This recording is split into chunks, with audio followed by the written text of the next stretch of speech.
ईर्ष्या का जहर। सुमन और रीमा दो बहुएं एक ही घर में रहती थी। सुमन का स्वभाव हंसमुख और मिलनसार था।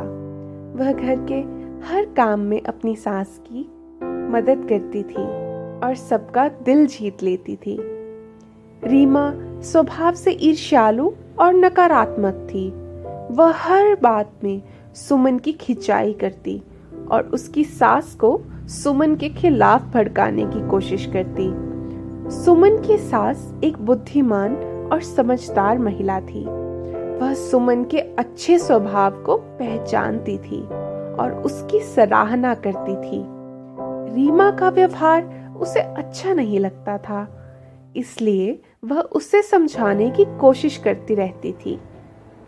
एक दिन रीमा को सुमन के कमरे में एक सोने का हार मिला।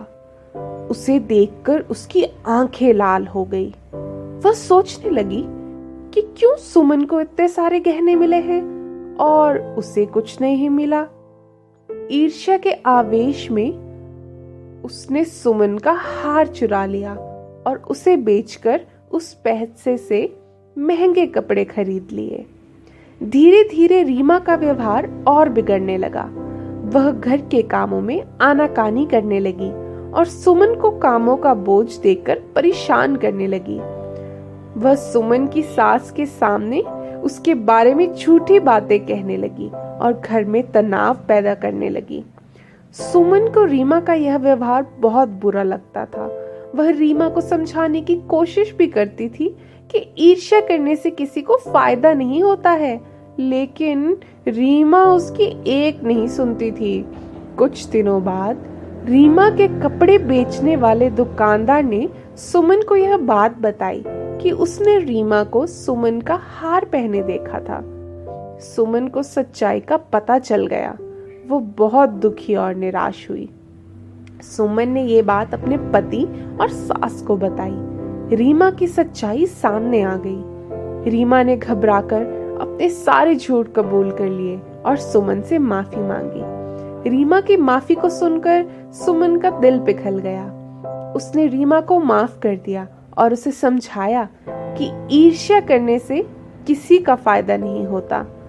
उसने रीमा को बताया कि अगर वह ईर्ष्या करना छोड़ दे और सबके साथ प्यार से पेश आए तो सब उससे प्यार करेंगे।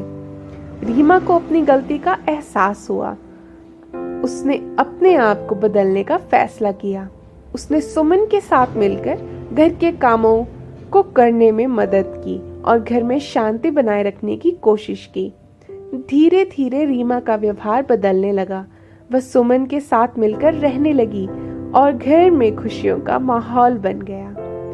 दोनों एक दूसरे की मदद करने लगी और उनके बीच प्यार और सम्मान का रिश्ता बन गया। इस कहानी से हमें यह सीख मिलती है